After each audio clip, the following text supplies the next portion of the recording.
Bismillahirrahmanirrahim. Assalamualaikum warahmatullahi wabarakatuh. Kembali bersama saya Rohmar Rofiki. Di sini kita akan berbicara tidak jauh terkait dengan politik kawan-kawan. Tetapi lebih tepatnya kita akan membahas tentang pemuda zaman dahulu dan pemuda zaman sekarang atau yang disebut dengan kekinian. Tetapi yang perlu kawan-kawan ketahui, kenapa saya katakan itu politik? Karena semua aktivitas pemuda dan mahasiswa hari ini tidak jauh atau itulah hasil dari aktivitas politik itu sendiri. Oke, lanjut saja kawan-kawan, bahwa perbedaan pemuda zaman dahulu dan kekinian adalah persoalan cara pandang dalam pendidikan. Pasca transisi dari zaman Orde Soekarno ke Orde Pasca Soeharto terjadi perubahan budaya yang sangat keras. Dalam buku karya Wijaya Herlambang, kekerasan budaya pasca 1965, ya mungkin tahun 2013 tempatnya booming itu kawan-kawan, terjadi pergeseran budaya yang sangat drastis dipengaruhi oleh upaya hegemoni kolektif melalui karya seni seperti film kawan-kawan. Ya, tujuannya sebagai upaya untuk menghapuskan kesadaran secara kolektif dibentuk lagi sesuai dengan keinginan rezim fasis itu sendiri. Salah satu hasilnya ialah di mana ada pergeseran budaya masyarakat yang majemuk menjadi tunggal kawan-kawan. Ya, khususnya ini dalam perkara pandangan terkait suatu ideologi. Sekolah juga menjadi tempat indoktrinisasi budaya palsu Orba yang mengubah orientasi pandangan pemuda, di mana pemuda mulai diarahkan ke sektor pragmatis dan oportunis melalui pendidikan itu sendiri. Dari apa yang saya sebutkan tadi itu kawan-kawan, ya dampaknya ialah semangat untuk perjuangan pembebasan dari penindasan telah luntur. Seiring perubahan pola kebudayaan dalam pendidikan, sekarang ini pendidikan telah berubah menjadi sektor jasa, bukan lagi sektor vital negara, sebagai pembangunan manusia untuk berkontribusi dalam cita-cita revolusi Indonesia. Pemuda sekarang sebagian besar mungkin terjebak dalam alur pragmatisme dan budaya individual yang memang merupakan buah dari imperialisme dan kapitalisme pada saat ini.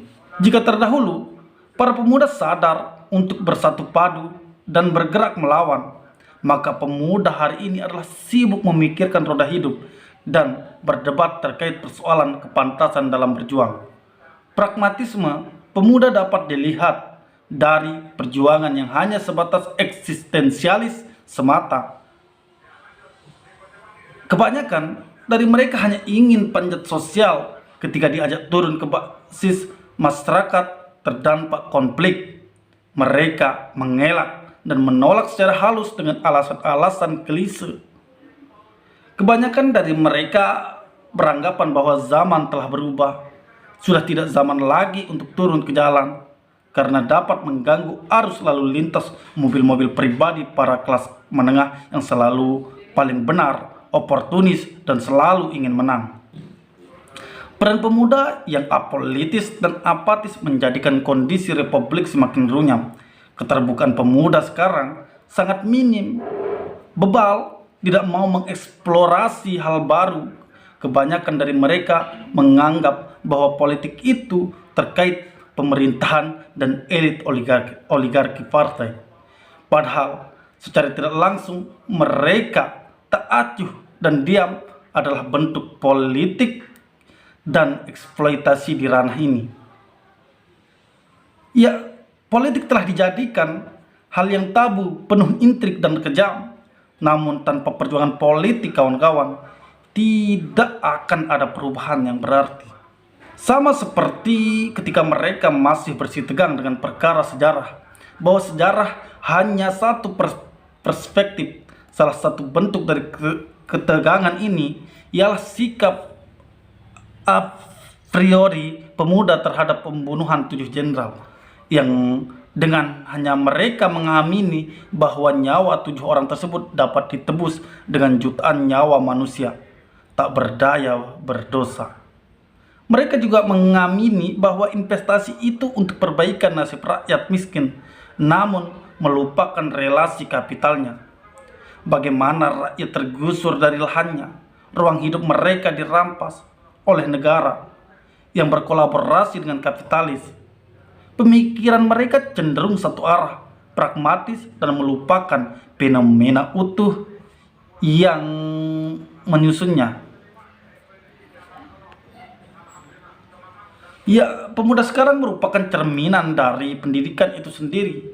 Dampak dari komersialisasi pendidikan telah mengubah cara pandang serta tindakan.